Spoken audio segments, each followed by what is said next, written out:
Bonjour et bienvenue dans l'entretien de France 24. Nous recevons aujourd'hui Jean-Charles Hennex. Bonjour, vous êtes le Premier ministre d'Haïti. Donc bonjour Monsieur le ministre. Vous venez nous parler en fait de votre pays, qui est le pays le plus pauvre des Caraïbes, que l'on voit souvent avec des images évidemment totalement dures, parce que ce sont des images d'ouragans, de destruction, de reconstruction derrière. L'ouragan Matthew est passé en octobre dernier. Quelle est la situation aujourd'hui après le passage de cet ouragan dans votre pays? Madame Charrier, bonjour. Je commence par saluer les téléspectatrices et les téléspectateurs de France 24. C'est un plaisir pour moi de parler de la situation haïtienne aujourd'hui. C'est vrai qu'on a connu l'ouragan Matthew au début du mois d'octobre. Je dois souligner que l'ouragan Matthew a frappé le pays en pleine période électorale. On avait prévu d'organiser les élections le 9 octobre. On a dû renvoyer ces élections pour le 20 novembre dernier. L'ouragan Matthew a frappé Haïti et ça a causé des dégâts qui sont chiffrés jusqu'à 3 milliards de dollars. 3 milliards de dollars de dégâts. On a eu plus de 500 morts avec l'ouragan Matthew et aussi, ça a laissé des dégâts humains considérables. Ce qu'il faut rappeler, c'est qu'en fait, votre pays se retrouve en fait avec de nombreux ouragans en très peu de temps. Vous l'avez chiffré, on a 12 ouragans sur une période...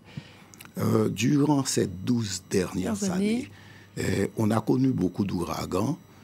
Malgré tous les efforts des différents gouvernements pour améliorer la situation économique et sociale dans le pays, en 2004, nous avons connu l'ouragan Jeanne.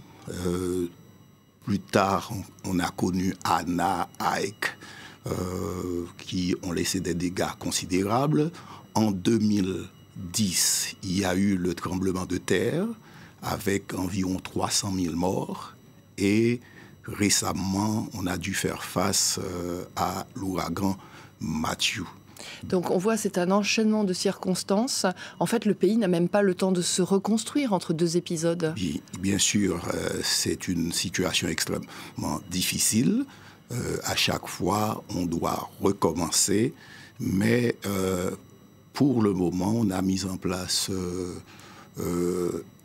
un comité interministériel pour la réhabilitation et notre objectif, c'est de nous assurer que désormais en Haïti, on construit en fonction de la situation, c'est-à-dire... Ces normes de besoins climatiques et donc adaptées par rapport à ce qui se passe. Est-ce que vous avez, en termes de dons, toujours suffisamment d'aide? Est-ce que les donateurs répondent? Est-ce qu'ils sont rassurés? Ou est-ce qu'ils sont sensibilisés à la situation en Haïti? Je profite pour remercier pour beaucoup d'élan de solidarité durant ces dernières années, mais il faut dire que les aides véritables ne sont pas souvent à la hauteur des annonces qui sont faites. Il y a un décalage, je voulais dire, entre ce que l'on annonce au moment où ça se produit?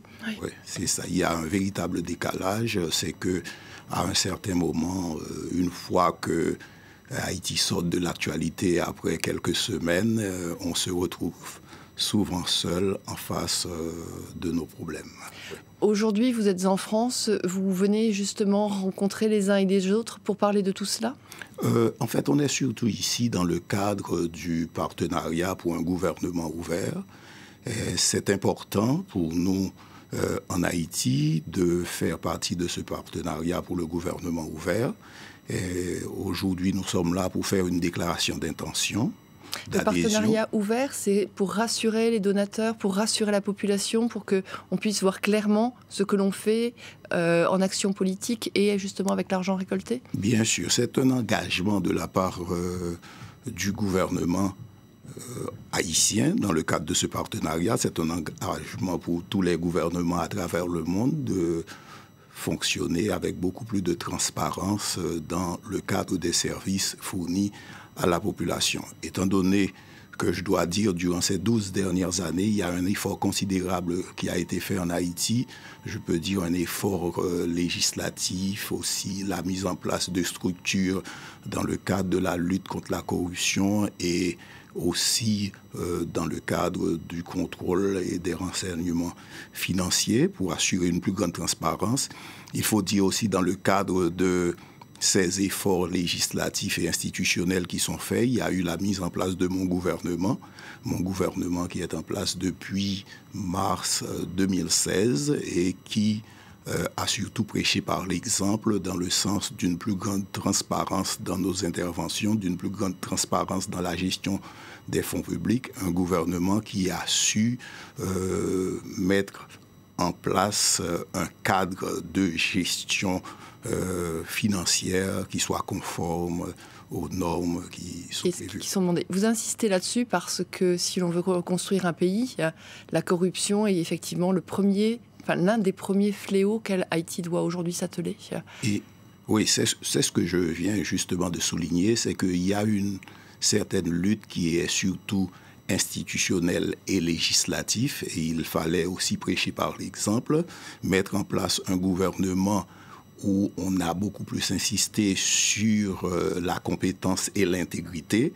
Et c'est vrai que depuis mars 2016, nous sommes là et je m'assure, et en accord avec le président de la République, que nous ayons un gouvernement qui ne soit pas émaillé de scandales de corruption. Est-ce que la population aujourd'hui vous fait confiance? Est-ce qu'elle s'intéresse à l'action politique? Parce qu'on a souligné justement qu'il y avait une faible participation lors des élections. Est-ce que les gens ne sont pas fatigués en fait aujourd'hui en Haïti tout simplement? Oui, bien sûr, on a eu cette faible participation aux élections qui est vraiment liée à une absence de confiance de la population. 20%, c'est ça à peu près, hein? Oui, un peu plus que 20%.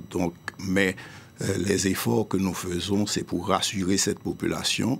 Et nous pouvons dire que même si on peut dire qu'il y a cette absence de confiance, mais notre gouvernement a fait tous les efforts nécessaires pour s'assurer de ne pas intervenir dans le processus électoral, de garder la neutralité nécessaire. Et en ce sens, la population a une grande confiance dans ce que nous avons fait lors de ces élections. Alors, la population, il faut le dire, est échaudée en Haïti. On a vu les images de ces passages d'ouragans, de tremblements de terre, etc. Donc, qui font qu'elle se retrouve sans métier, sans toit parfois. Et puis, aujourd'hui, avec des épidémies de choléra qui sont reparties avec l'ouragan Matthew. Vous pouvez nous faire un point, justement, sur cette situation? Il faut dire qu'en Haïti, on n'a pas connu le choléra. Peut-être dans un passé lointain, et j'ai bien dit peut-être. Et on a récemment eu affaire avec le choléra à partir de la présence des Nations Unies dans le pays. Qui viennent de reconnaître leur responsabilité. Et bien sûr, le choléra nous a apporté en Haïti le malheur avec 9000 morts et près de 900 000 personnes infectées. Les Nations Unies viennent de reconnaître leurs responsabilités et ont présenté des excuses, mais ce que nous souhaitons surtout des Nations Unies, c'est une intervention en Haïti pour, en quelque sorte, réparer les victimes et accompagner le gouvernement pour nous assurer de l'éradication totale du choléra. Et cette éradication totale du choléra passe par l'amélioration des conditions sanitaires, de la distribution de l'eau dans le pays. Parce que là, effectivement, avec l'ouragan Matthew, on a vu des chiffres qui repartaient à la hausse sur le choléra. Bien sûr, il y a eu une hausse du choléra durant ce passage. Et Dieu merci, nous travaillons avec les Nations Unies.